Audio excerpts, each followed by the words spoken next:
Halo, Assalamualaikum, selamat malam. Kalau di sini malam ya. Kali ini saya bersama pegawai Kejaksaan Solo Raya yang ya udah malang melintang sampai mana-mana lah.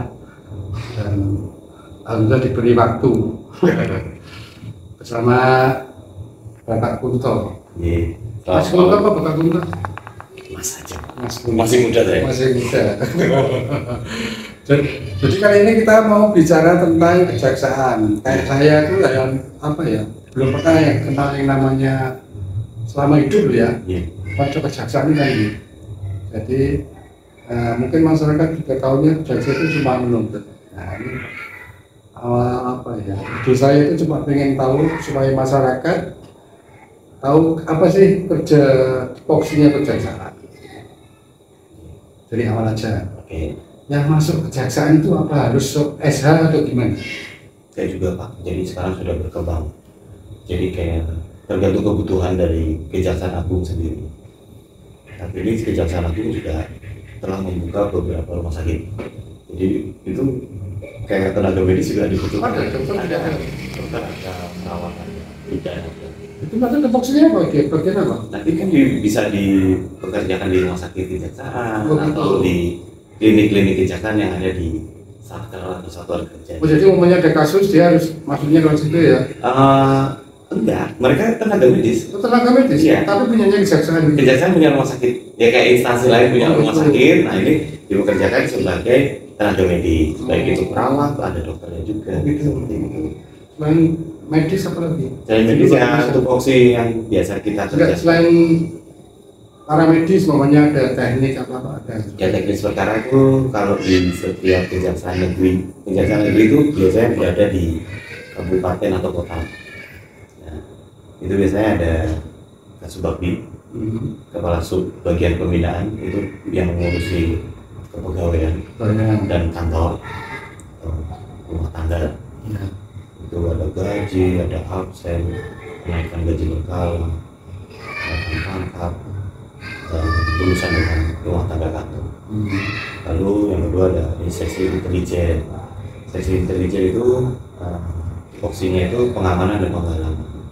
Pengamanan itu biasanya mengamankan atau memberi informasi kepada pimpinan, dan penggalangan itu biasanya kayak ya misalnya ada case dia melakukan pendekatan seperti itu kepada pihak-pihak. Intelijen itu fungsinya apa kalau di kejaksaan? Apa kayak di Sebagai humas juga bisa. Jawa juga bisa? Ya. Terus setelah itu ada sesi tindak pidana umum. Nah, sesi tindak pidana umum ini melakukan prapenuntutan.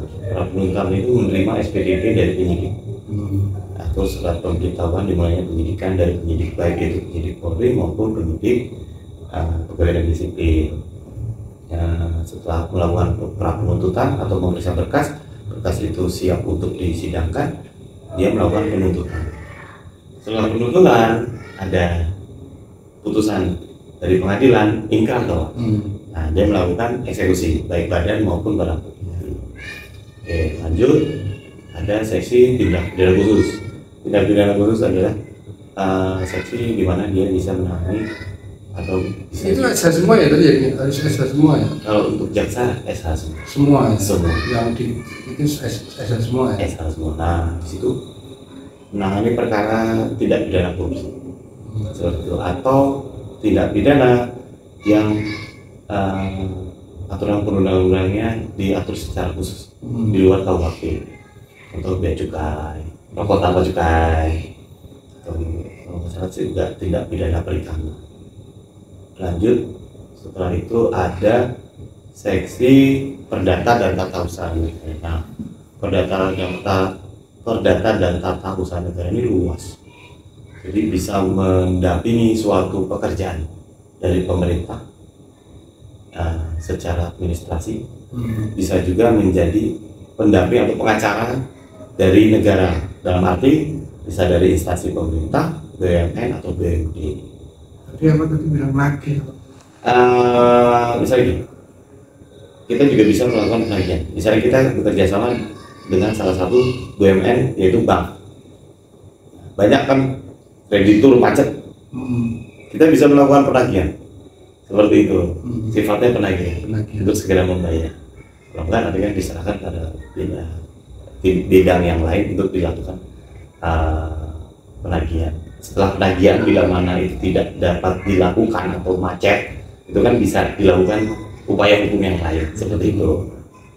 Setelah bidang tata usaha negara yang terakhir itu ada kasih barang bukti.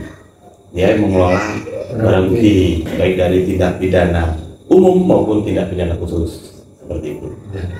Ini karena kalau udah seorang SH masuk kejaksaan, itu setiap tahun kan tadi bilangnya nggak selalu ya, enggak ya.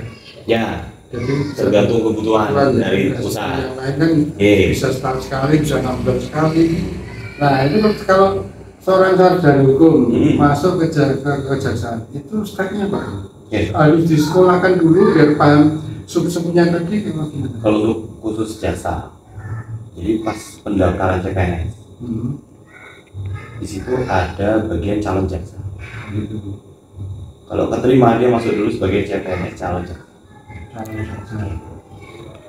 Setahun berikutnya setelah keterima ini mereka diangkat menjadi PNS, C-nya hilang. Sudah bukan calon pegawai negeri sipil tapi menjadi pegawai negeri sipil. Nanti kira-kira setahun berikutnya itu nanti ada panggilan untuk mengikuti pendidikan jaksa selama 6 bulan di Badan Diklat di Jakarta. Dari situ nanti baru bisa beranjak kemana. Baru setelah pendidikan jaksa itu dia sudah menjadi jaksa, Ya. bukan menjadi staf tata usaha lagi. Nah, itu udah mereka bisa belajar di pengadilan. Itu setiap orang bisa 6 itu nggak langsung di ini bagian ini enggak ya? Oh enggak, nanti kan itu dari pusat sendiri kan, Dari sendiri, ya? yang menempatkan kita. Kayak Pak Kunto kan nggak pernah di Intel sudah pernah. Saya pernah ke Sintel, pernah ke Situ, sekarang saya ke Situ. Itu gimana pusat kita menempatkan kita di posisi yang Itu harus mau di Indonesia Raya. siap ditempatkan di mana saja. Siap mana nggak Ya. perlu nangis. Kalau Ya harusnya gitu ya. Iya. ASN makanya saya apa ya? Ya saya pengalaman sih. Dulu kalau ada yang dimasukkan ke daerah terpelosok paling ada kepala dinas atau gimana nangis minta kesempatan total. Itu kan udah umum ya. Kalau ini kan nggak bisa. nggak bisa. Harus toh. Ya, jadi kita harus melaksanakan Jadi tugas dulu berdasarkan setelah jadi jaksa pertama kali di sini di Lampung Timur Sukadana. Lampung Timur. Itu ke Sulawesi. Saya ke Sulawesi dulu awalnya waktu CPNS. CPNS malah di Sulawesi. Sulawesi Tengah. Sulawesi Tengah. Berarti belum jaksa itu. Ya? Belum, masih pindah ke Jakarta Selatan dulu. Pendidikan jaksa, terus Lampung Timur itu, terus baru pindah ke Kabupaten Tangerang. Terus saya jadi kasih pertama di Lampung Selatan di Kalianda. Terus kasih khusus di Pandeglang Banten, baru kasih di Australia. Itu Paling berat gimana? enjoy aja sih Pak. Enjoy aja ya. Menikmati aja kita. Saya percaya, saya memang orangnya enjoy. Iya, jadi saya dimanapun saya bertugas ya work hard, holiday hard lah. Iya. Jadi sambil jalan traveling aja. Iya. Jadi dilihat aja. Kebetulan kalau di sini saya senang Bismania loh, jadi Iya. Sekarang udah Bismania. udah Bismania, tapi Bukan kadang Bismania. ya kadang-kadang aja, di mix aja, Iya. di mix aja. Tergantung kebutuhan jam ya. Ya kebetulan aja, jadi kalau lagi pengen naik kereta ya naik kereta, lagi naik bis ya naik bis. Saya senang lihat YouTube gitu, wah lagi ada bis baru nih, saya cobain. Gitu Pak, jadi dimanapun kita berada ya, tinggal gimana kita menyikapinya Kalau aja. naik pakai berapa tahun? Harus seperti ASN itu 4 tahun sekali. 4 tahun sekali. Mentok-mentok? Mentok-mentok mana? Enggak, mentok-mentok maksudnya kalau udah sampai Jampitsus, Jampidum itu. Waduh, udah eselon 1 Pak. Eselon 1 itu Saya berapa tahun? Udah umur berapa? Berarti 50 ke atas atau gimana? 50 Ke atas. Itu ya setiap naik kelas ya sekolah kelas ya. Oh iya. Jadi ingat gara-gara sekolah. Ini dulu masih game. tapi nggak tahu. Tapi nggak tahu. Karena apa? Saya harus tugas di Sulawesi itu tadi. Terus ya jurusan salah. Apa sih? Manajemen. Kok Iya. bisa begitu? Karena dulu saya belum daftar kejaksaan. Oh, paham. Saya belum daftar kejaksaan. Setelah lulus kuliah S1, saya ngambil magister. Manajemen. Nah, dilala ada bukaan kejaksaan, saya ketompor. Oh ini MP buat apa? Terus ya saya juga di Sulawesi Tengah, nggak mungkin saya pulang seminggu sekali. Iya. Waktu itu kampus saya masih di daerah Menteng. Udah akhirnya gugur. S2-nya apa lagi? Ada 4 loh dulu cerita itu. Dari situ saya ngambil Unila. Nah, Ya, waktu saya juga di Lampung. mau di Lampung. Itu apa itu? Hukum, udah hukum, karena saya sudah di kejaksaan. Ya. Keburu pindah ke Tangerang. Padahal saya sudah sidang pertama. Kamu Udah sidang, saya sudah sidang tesis. ya. Udah sidang pertama. Yes, namanya udah pindah, males mau nyebrang lagi, mau ngapain? Sekarang pun pindah ke Kalianda juga nggak saya terusin. Akhirnya saya pindah ke Pandeglang itu, saya ngambil Untirta, yang alhamdulillah lulus. S2 MH. Tapi kalau GM itu kalau udah pernah masuk, entah masuk setahun atau 3 bulan itu sudah termasuk agama. Saya 2 semester lah kalau. Lupa saya. Berarti ya wis masuk agama. Ya. Yang penting duit nik ya, apa namanya nim ya. Nomor hidup mahasiswa ya. Nim, Ya. nomor hidup mahasiswa. Ya seru sih Pak. Iya. Ya setidaknya saya pernah belajar kalkulus, terus buku-buku bahasa Inggris itu. Kalkulus itu karena manajemen ekonomi itu. Iya pas di MN. Itu. Udah gitu ya banyak buku-buku yang bahasa Inggris itu wah pusing juga seperti itu. Aduh. Ya kita sambil menikmati. Iyalah. Kalau kerja itu kan ya memang kalau kita punya jiwa di situ, suka di situ ya enjoy ya. Ya. Jadi nggak apa ya. Nggak pusing Nggak lah. pusing lah. Saya dari dokter ya pusingnya itu nek pas masuk kocek. Bukan apa ya, karena saya swasta murni. Oke. Swasta murni itu kan apa ya? Ya, tapi itu udah biasa. Soalnya Ya. kalau apa? Kalau kita kerja dengan hati kasarannya kan ya kita. Tapi kan jenengan enak. Buka tutup tergantung jenengan. Itu kan nggak masa kita dewi. Iya enggak. Jadi orang itu kan tahunya saya kalau dulu ya di bulan itu cinta-cinta itu. Minta cerita dewi gitu saya. Kan cewek. Sering. Jadi saya masuk lulus dokter 2001. Saya terus ke Jakarta. Jakarta itu klinik 24 jam. Pertama kemana ya saya? Bahkan saya pernah di Bantar Gebang, pernah di Pondok Ungu, pernah di Citayam. Yang paling lama itu di Pondok Ungu kan. 4 hari 5 hari 24 jam sampai di situ terus. Karena junior. Karena baru masuk. Iya. Jadi memprengan lah. Persis. Jadi saya menerima setahun itu baru itu setahun. Setelah saya tak paham itu semua, saya kan juga mempelajari. Saya kontak kakak saya, Mbak bikin klinik. Saya habis paham kabeh. Akhirnya saya nggak ngompreng lagi, ya bikin klinik ya anak buah malah teman-teman yang dulu yang Jakarta dulu pernah teman koas di Universitas Saksi mana apa ya? Itu yang di Jakarta saya kontak, mau di situ. Di situ saya apa ya? Bisa punya klinik, bisa punya itu udah dari apa? Terus masuk Indramayu. Indramayu itu di desa ya. Enggak apa ya? Masih tadi ya. Jadi di desa yang ada di kecamatannya ada arahan, kecamatan apa? Arahan Cantigi sama satunya ada itu dokternya yang di desa itu ada Di kecamatan. di kecamatan itu. Jadi saya di dokter keliling, dipanggil sana sini, dipanggil Pak Mandi ya oke lah kan nanti. Tapi kalau saya pulang ke Solo, ya karena sendiri ngobrol gitu. Jadi kakak saya atau siapapun lah, temen ini ya. Kayak lagi pengalaman berat, padahal kalau sendiri di sana itu kan ya. Iya. Saya single saya dulu, jadi saya ada yang bantu kayak kasus-kasus apapun, ada teman perawat di sana yang bantu terus itu di luar puskesmas ya. Berarti itu learning by doing. Learning by doing. Jadi maka saya berani tidak pakai negeri karena gitu. Saya tahu kemampuan saya, makanya saya enggak pakai negeri pun saya bisa hidup. Saya juga tahu manajemen puskesmas kasarnya, mimpin puskesmas baru 3 bulan saya diangkat PLT kepala puskesmas kasarnya. Terus saya bikin puskesmas perawatan untuk nah itulah tadi. Jadi ya kadang orang kan lihatnya sekarang jadi kita nyantai. Tentu prosesnya panjang. Prosesnya tapi menyenangkan sebetulnya seperti sekarang.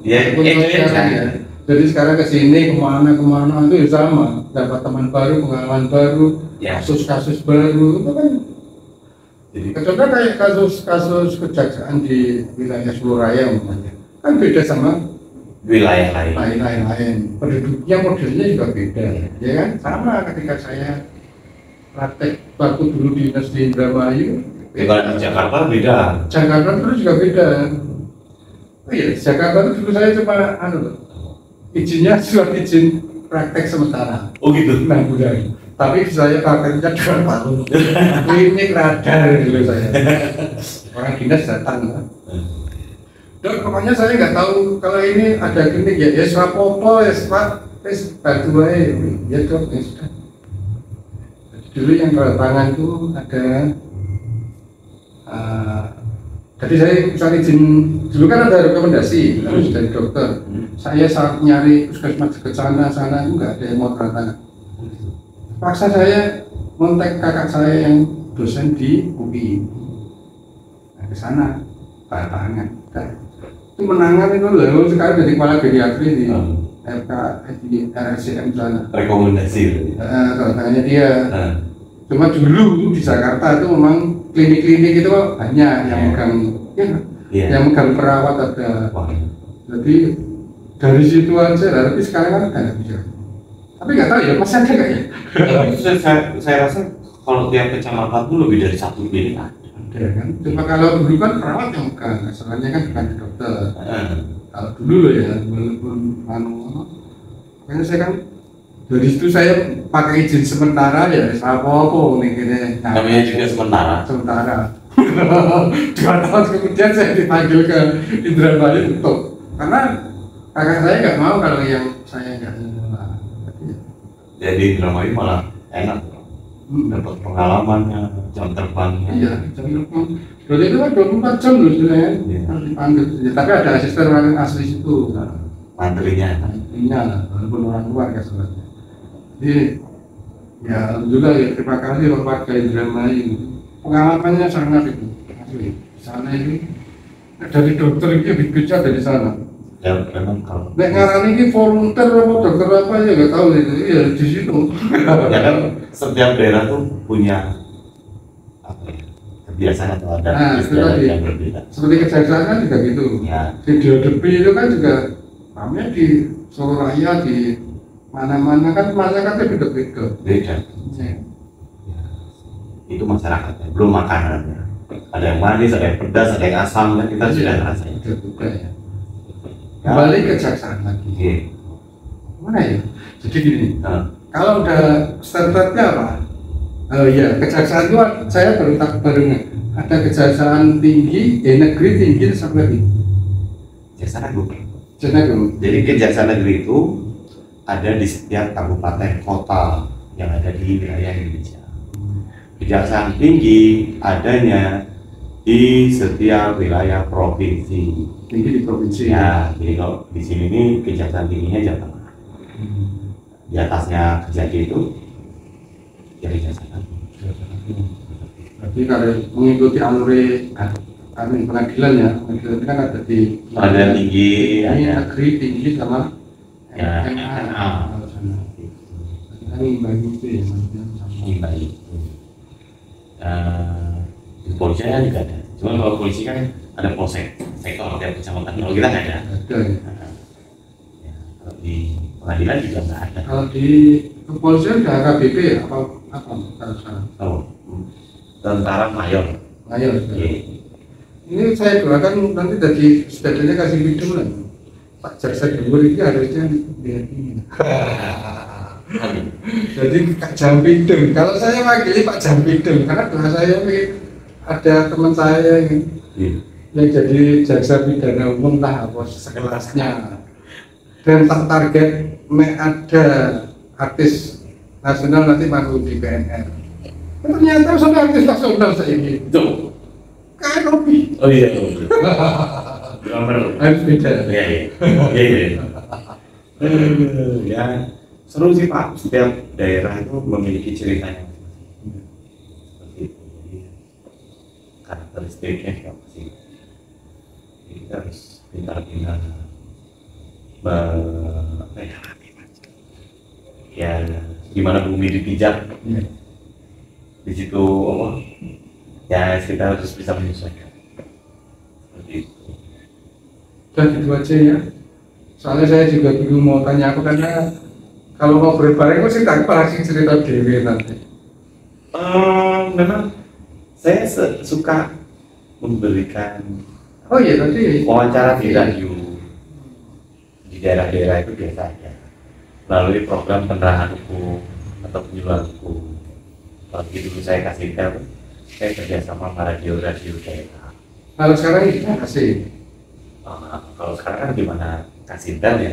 Oh gitu. Kalau Kasintannya Oh, iya, saya ini menjadi Kasintan ya. narasumber ya, oke. Jadi yang humasnya itu kasih infonya ya. Ya, Otomatis ya. ya. Dan tentu kalau misalnya kita dibutuhkan menjadi narasumber ya kita siap. Itu Pak, program-program kerja kita apa aja. Jadi disampaikan di situ di radio atau dibuat di berita di koran atau media elektronik yang lain. Suka kasih apa kayak penerangku. Orang kalau bisa menerangkan itu raya. Lagi kaku kaku. Ya. Ya, ya karena terbiasa aja. Seperti dokter bilang tadi kan, bisa karena terbiasa. Iya, karena jam terbang ya. Ya learning by doing aja. Itu alias jam terbang. Terima kasih Pak Kunto. Ye, Kapan-kapan kita ngobrol lagi. sama-sama Pak. Saya juga menggali pengalaman Bapak nih daerah. Jadi kita kan bisa mengambil kesimpulan bahwa tidak semua ilmu itu didapat di kelas, tetapi kalau ilmu kehidupan itu kan bisa kita dapat di luar kelas atau seperjalanan hidup kita, yaitu ilmu kita atau pengalaman kita. Terima kasih telah meluangkan waktu menonton video ini yang ya kita santai-santai. Assalamualaikum warahmatullahi wabarakatuh.